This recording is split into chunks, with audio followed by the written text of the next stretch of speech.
Good afternoon, everyone. From the offices of Pascal, Stapleton, and Lord, I'm Janet Seif, Manager of Business Development.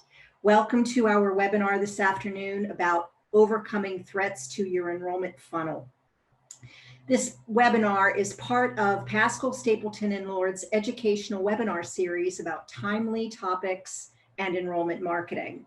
And I'm enjoying watching everybody register for the webinar. I know most of you in the audience today, and there are a few names that are new. And for those of you who do not know us, Pascal, Stapleton, and Lord is a comprehensive, integrated higher education enrollment marketing firm.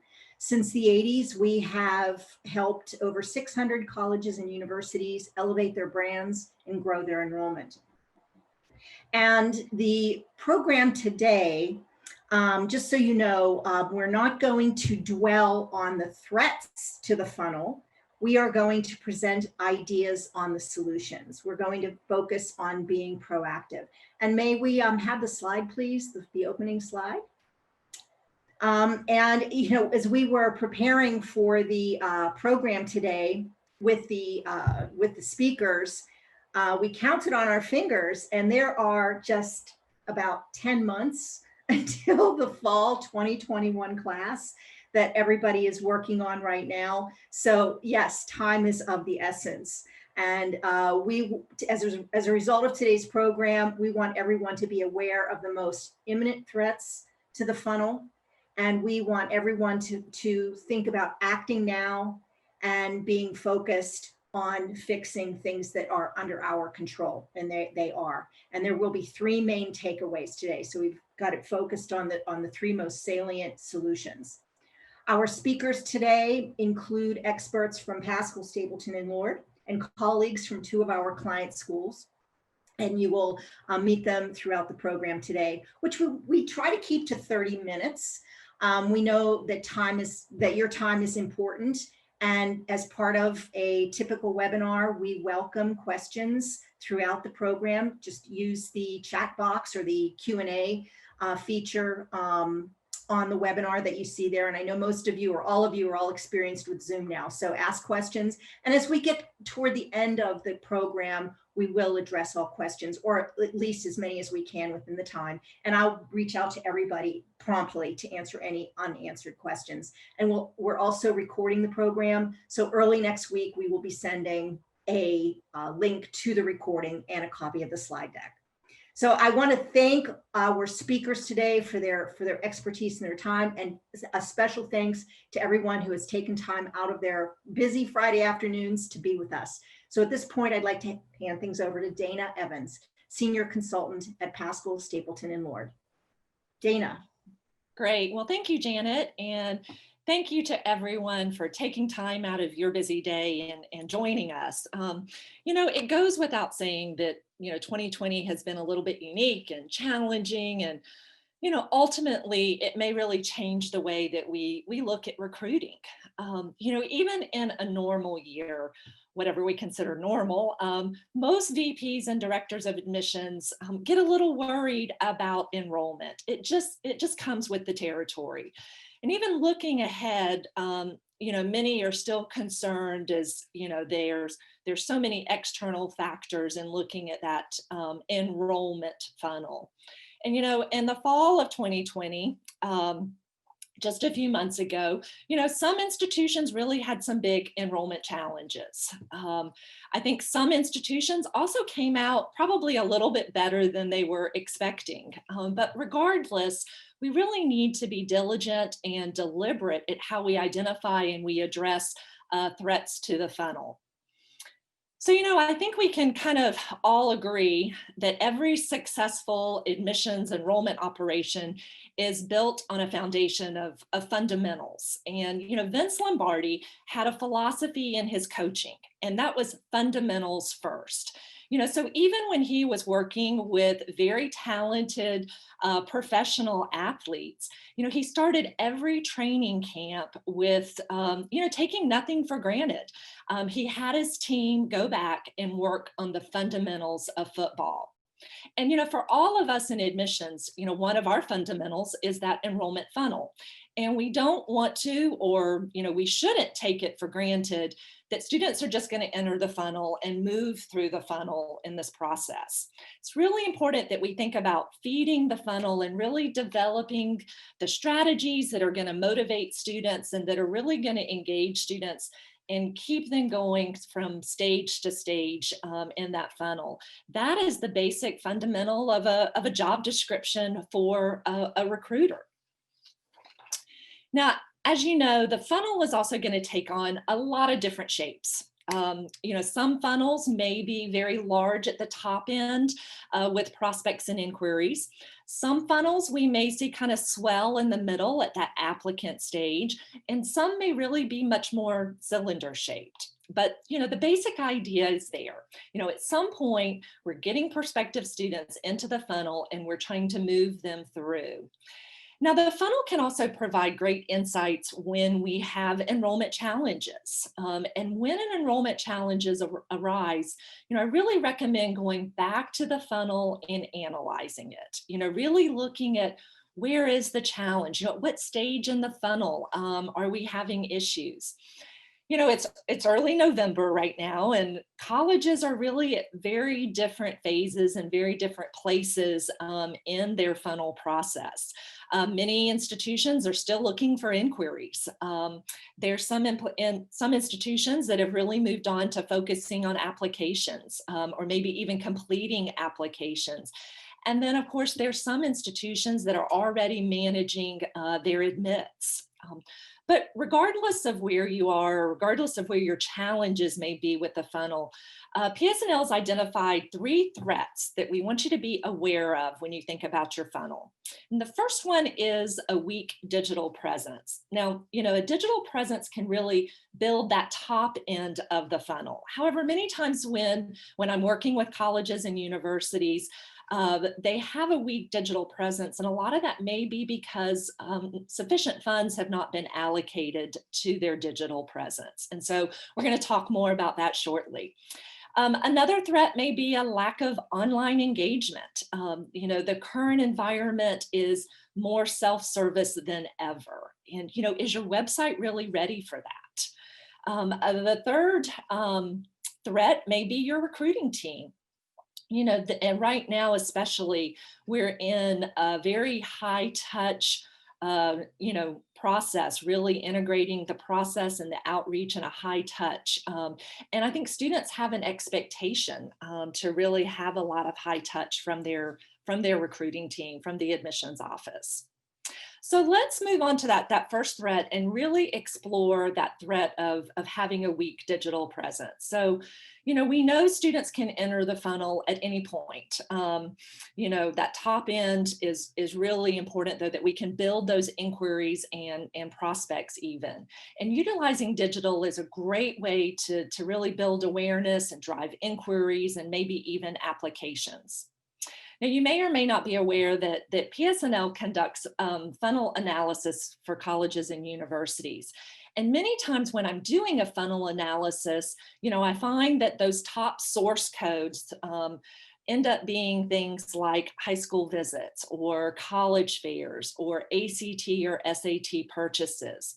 But, in this current environment, these are sources that quite honestly are dwindling probably for many colleges. So to help fill this void, a strong digital presence is necessary. But as I mentioned earlier, a lot of times when we're working with colleges and universities, we find that digital, quite honestly, is a little underfunded.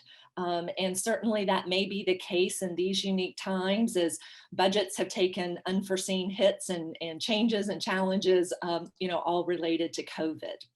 So at this point, I'd like to introduce Bob Field, who is a Senior Director of Marketing and Communications at Thomas College in Waterville, Maine. And Bob has some ideas to share with us about building budgets that may really help you with your digital presence. So thank you, Dana. It's a great question, especially nowadays, and I appreciate you having me here to talk about it.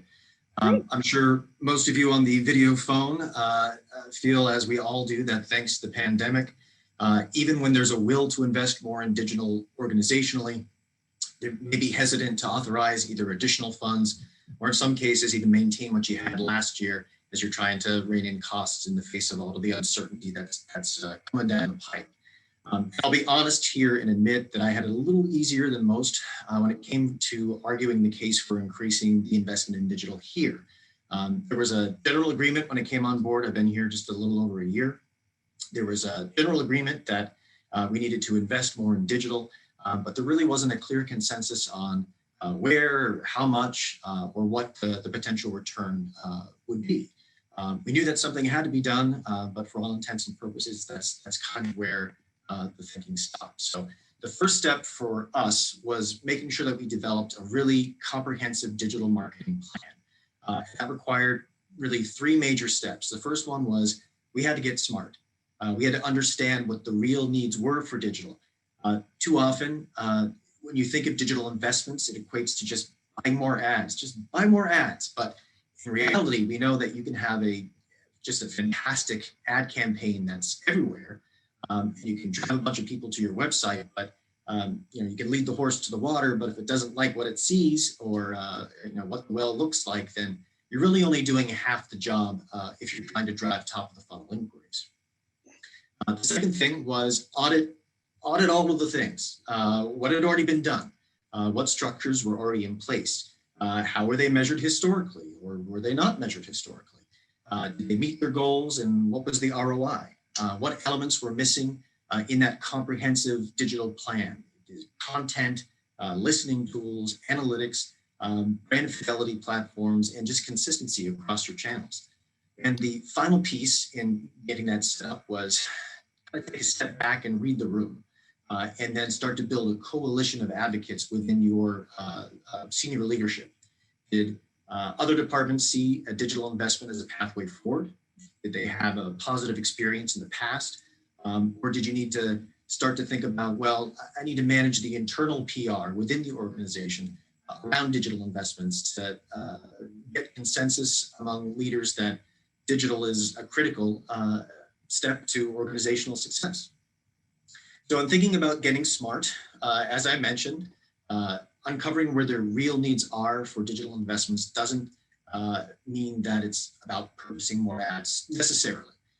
Often there are brand or digital infrastructure gaps that prevent even the best ads and targeting from making an impact on your recruiting numbers. Determining that investing in updating your website, your digital infrastructure, your CRM, focusing on your brand in the digital space, or in some case, all of it, those can move the needle sometimes more than buying additional ad space. And that's an important distinction. A weaker brand plus a weak digital experience across your marketing channels for your potential students, whether that's social, web, or email, or any other channel, may be full of friction points that helps paint a more realistic picture of the digital challenges that you may face, because each follows the other in terms of building that activity to drive awareness and get those inquiries at the top of the funnel. And it gives you that foundation when you take a step back of a really holistic digital plan that includes advertising that will shore up, hopefully, the entire funnel structure from the bottom up and the top down. The second thing was audit all of the things. And this is where you can really understand the thinking and the rationale behind the desire to invest more in digital. And it goes without saying, but I'll say it anyway, that understanding where you've been is critical to understanding where you're going. And through this process, you can begin to compile hard facts that support the request for more funds, proof points. And depending on the maturity of your digital marketing efforts, this process almost always reveals a lot of low-hanging fruit that you can leverage to build your case for increased investment. These can be simple things. So looking at your landing pages, are the key landing pages optimized? Are people abandoning forms because they don't want to give you a telephone number, but they'd be perfectly willing to give you their email address? Are you using analytics to determine whether or not your bounce rates are going up or down, where your traffic is coming from? Even if you're in market with ads, are they driving the right kind of traffic? Is it from the right geographic location? Are they the right demographic? Are they all on mobile and your mobile experience is terrible? You can make a lot of low or no cost short-term gains here through the process of this audit to really safeguard the top of the funnel while gathering that data to support investing in potentially larger, more systematic problems that can help support a more broad and robust digital plan. Those could include allocating budgets to higher performers, using your first-party data to find lookalikes in social, or if you're running through DSPs, optimizing landing pages and what that experience is to reduce the friction points and increase conversions, and simple approaches using A/B testing on emails, landers, or ads, just to try to get a sense of what's working and what isn't. And all of that takes a solid analytic structure so you can quickly evaluate, optimize, and get back out into market. As I tell my team, especially these days, it's okay to fail, but fail fast, learn what you can, and move on, and fail cheaply. That's the other piece. The last piece of that sort of a triple threat there at the beginning is building that coalition. And to me, that's one of the most critical things that you can do to obtain funding for digital investment.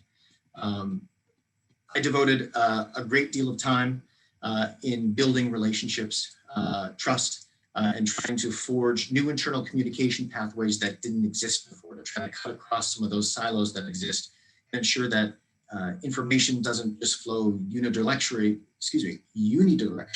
that's a difficult word to say apparently on a Friday, just from the top down, but flows in all directions and giving everyone a stake and a shared sense of ownership in what the ultimate outcome is going to be. So with that, the stage is more or less set. It became a matter of sort of drawing a line in the sand and articulating, what you wanted to accomplish in a year, 2 years, 3 years. 3-year vision is pretty good because it's not too long and it's not too short.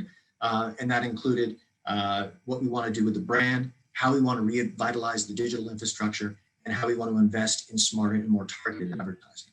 So actualizing that meant a clear roadmap with an order of operations and a timeline to realize what that vision is for your marketing strategy and for digital specifically as a component of that. And then leveraging either agency partners or your prior experience to determine budget and scope. But doing it at various levels. So starting with, this is what it would take to invest for the most critical pieces that will move the needle the most in terms of making big leaps instead of incremental changes. And then revising the scope and budget upward. So you can sort of like choose where you want it to be depending on ultimately what funds you may have. And then this is where the bridge building pays off, because you can show how an investment in the digital world meaningfully and positively impacts and supports the goals for everybody across the organization. And because they were brought into the process, nothing that you're proposing seems new or out of place. They've heard it before, they've contributed to it in their own way, they have a stake in it and they can get behind it.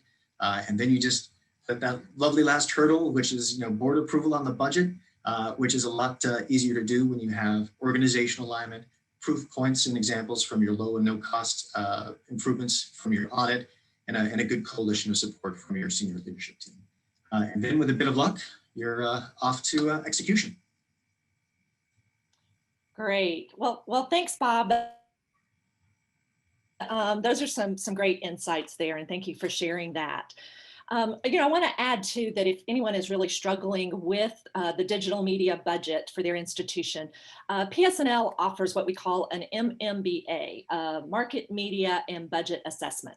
And this is where we can really help you establish that budget based on demographic and geographic realities, not maybe something that you have just a budget that you've inherited, or looking at the budgeting process as just being a percentage increase or decrease maybe from the previous year. So the MMBA is really a process that can tell you exactly how and where to focus your marketing to reach the enrollment goals. So let's move on to our second threat, a lack of online engagement. And, currently we're seeing student behavior being, more self-service than ever, especially in terms of the website. And when a student goes to your website, they have an expectation for engagement. They're not just looking for the how-tos or the transactional piece of your website. And so I'm really talking about engagement here that is about getting them to the website, but then also keeping students on your website. So, how are you going to do this?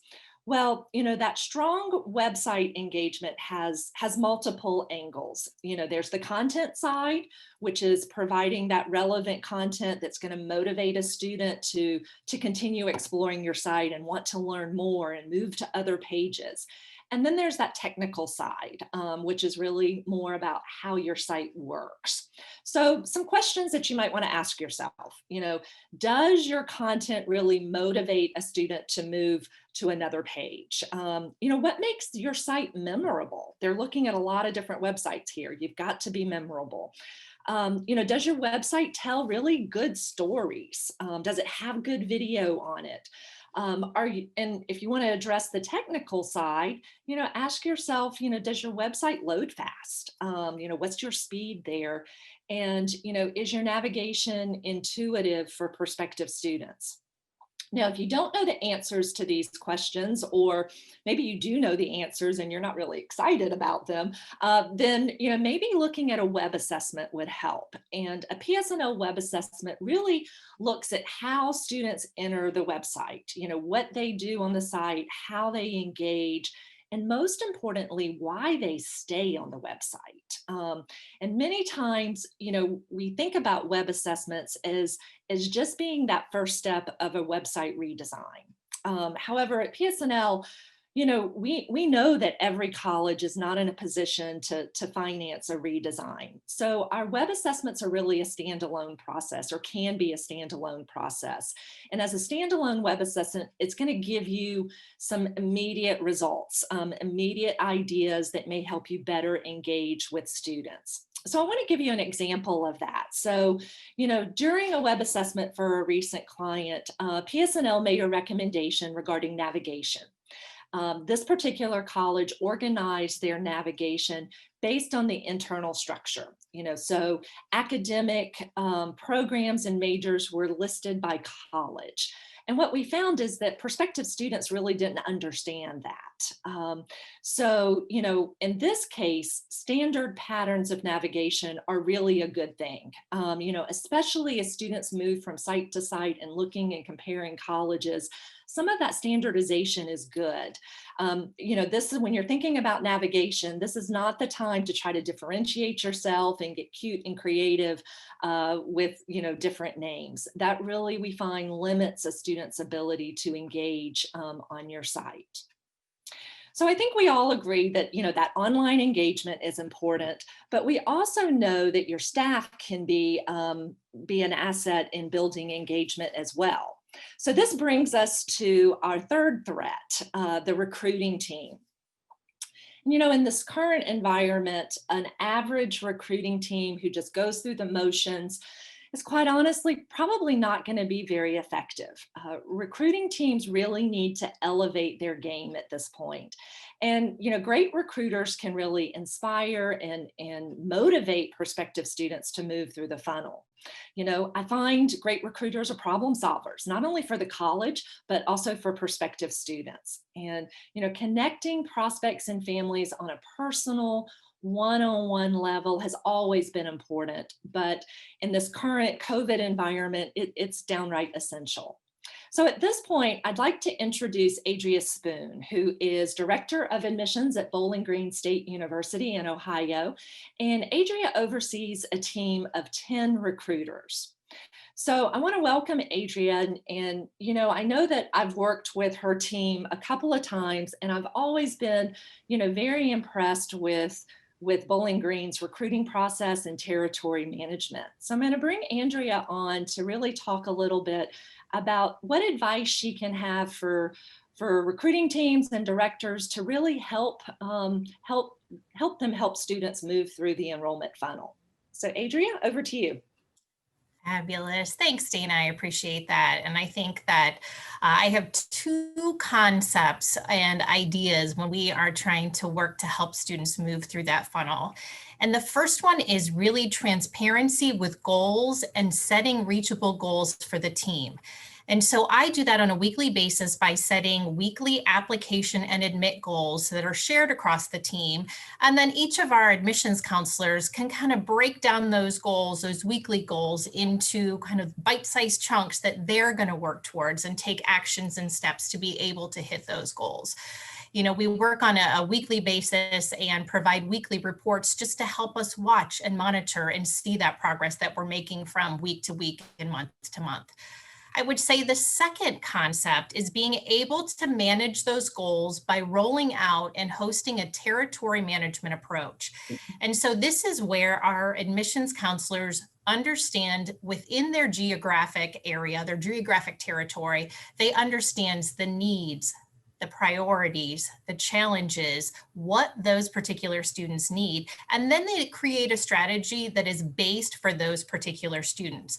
So whether the student is an inquiry, they're an applicant, they're an admit, my admissions counselor is going to know that. They're going to understand kind of the overall general concept of the students in that territory and what they need, but be able to build a strategy that hits the student where they're at within the funnel. Great. Well, thank you, Andrea. I have a follow-up question for you. So, I know that a lot of times when we're working with colleges, no better way to say it than to just say sometimes they get in their own way. There might be a process, for example, that is challenging, maybe internally as well as externally for students. And have you guys at Bowling Green State ever experienced this? And how did you address it, if so? Well, wouldn't it be great if I could say no? But that's not the case. I think most recently, it's just how we've had to accommodate the pandemic in our work. And so the cyclical recruitment cycle that we all know and love is completely thrown out the window, and it's completely changed this year. And so kind of one specific piece that we focused on is how do we need to overhaul and change the way that we're building relationships and connecting with students, parents, and school counselors. And so this fall travel period that we're working through, it doesn't exist how we know it, but we know the importance of building those relationships and hitting students where they're at in the funnel is important. So how do we accommodate, and then how do we make those changes to meet those students where they're at? The territory management approach, again, allows each of our counselors to make that decision for their students. And so I thought it might be exciting and fun to share some of these new creative ways that we've had to push aside the high school visits as we know them, the college fairs as we know them, but create new strategy to connect with students that is rolled out among our admissions counselors. So we had one of our admissions counselors that created a 7-minute video for their admitted students, just helping to talk them through what are those next steps. And again, it was specific to her students. So she could talk about things that local, high school specific, student specific that she could help get in front of them. The entire team has launched a handwritten postcard campaign for school counselors, a chance for us to reach out and say, we appreciate you, we value you, and being able to get snail mail out there and hopefully bring a smile to their faces. We've decided and really realized that there is a need for video. We need more video. And so we've tried to put together some videos that allow us to showcase campus, to showcase academic space, student connections, because while we do have visits on campus, they're extremely limited. And so we want to be able to provide that similar experience or some of the things that they would have been able to see and do while on campus from the comfort of their home or on their cell phones, wherever they're at.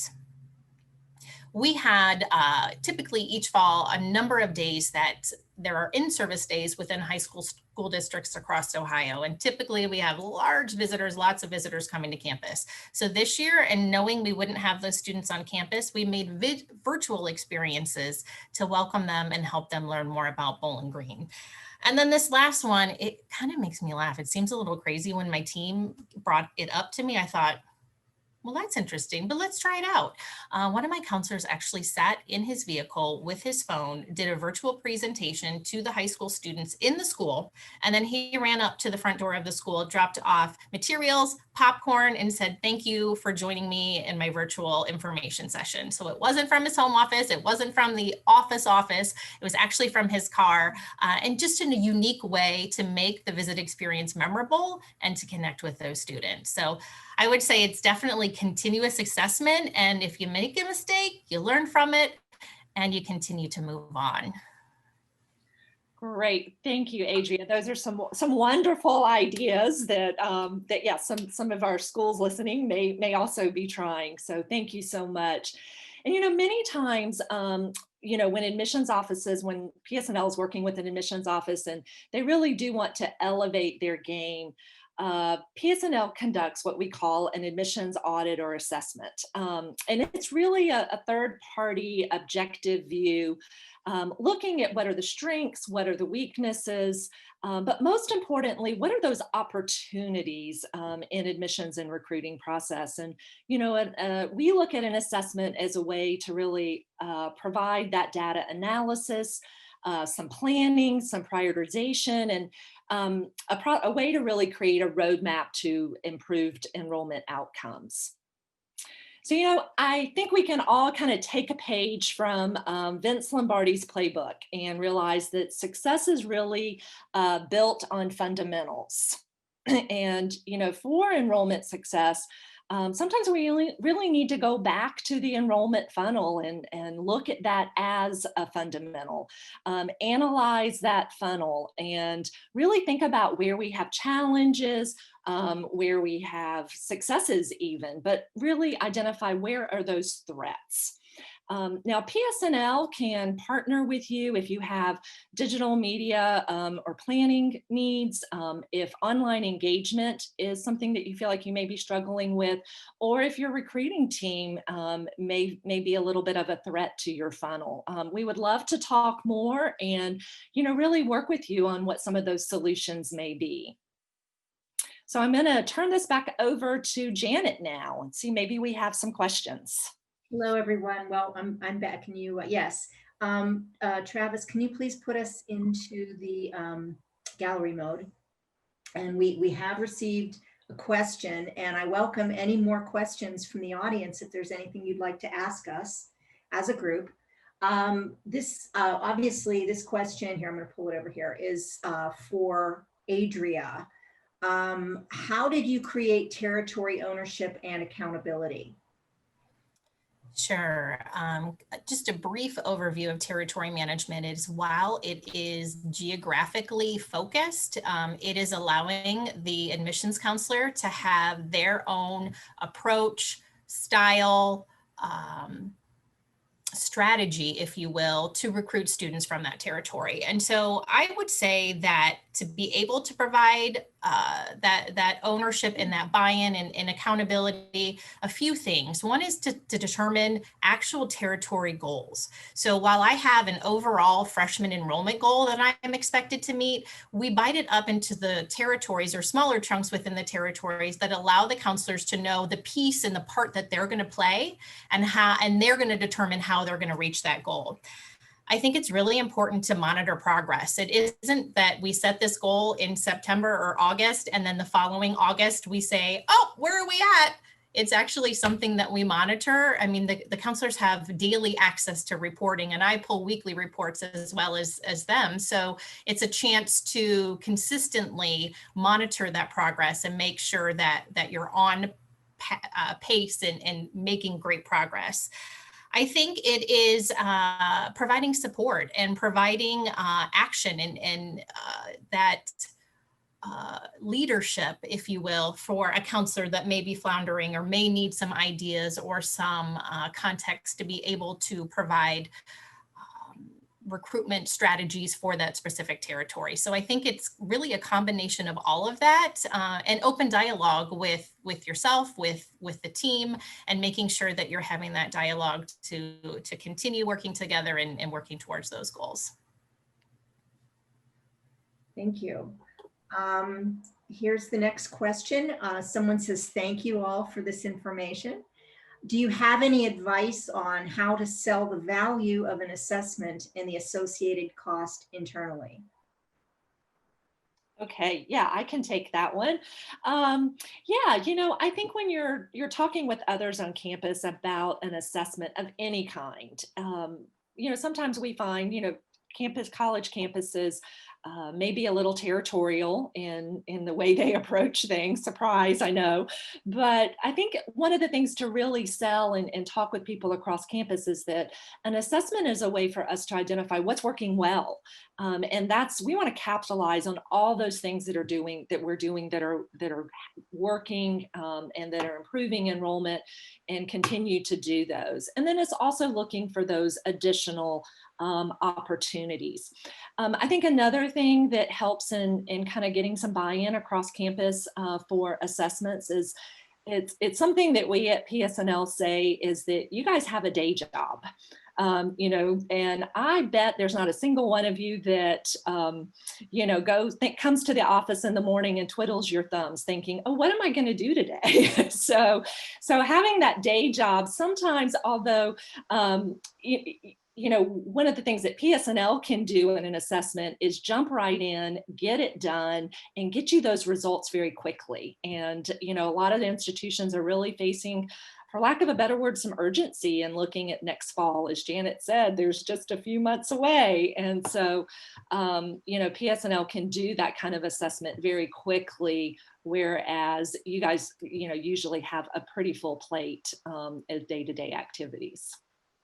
And thank you. And there is one more question, and some others might be coming in, but I do want to interject at this point that PS&L is offering free consultations because there are no conferences, there are no campus visits. We have been so limited, and everyone has been so distracted with emergencies this year. We want to get back to conversations, and we offer free conversations with an expert where you can talk about your website, you can talk about digital marketing and what to do differently, and to talk about your staff and your admissions marketing. So I'll reiterate that in the follow-up from this webinar today, that we can set that up. I can help facilitate that, and we'd like to open the conversation at no charge. One other question here, and this is obviously for Bob. It says, this is for Bob Field.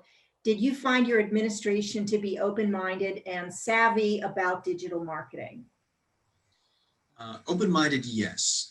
You only have to go so far to see what your competition is doing, and if you're falling short of what they're doing, then people have no shortage of advice or opinions, whatever you want to call it, about how you need to close that gap.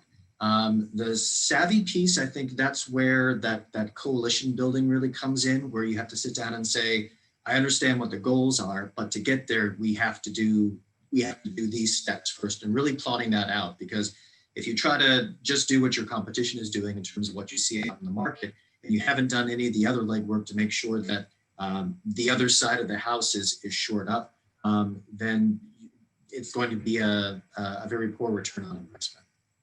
So yes, open-minded and requiring some directional changes.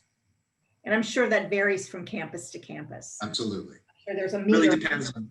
It really depends on the level of your digital maturity, how much work has gone into that. Being a digital first rather than historically what's been done, and again, that varies from place to place and sometimes from department to department. Yeah, I know. I met people with varying degrees of knowledge about the topic. It is so complex. And at this time, I'd like to thank everybody, Adria and Bob and Dana, for putting this together. It's been really fun working with you and putting this together. And I can tell from the audience participation, we had really terrific turnout, and everybody has stayed. So that's always a good sign. And everyone, I'm going to wrap this up. We're going to wrap this up into a recording and send it to everybody early next week, along with that message about the free consultations and more information about the assessments. Have a wonderful weekend. The weather in the northern half of the country is absolutely gorgeous, so I hope everybody can go out and play after work today. Take care. Thank you.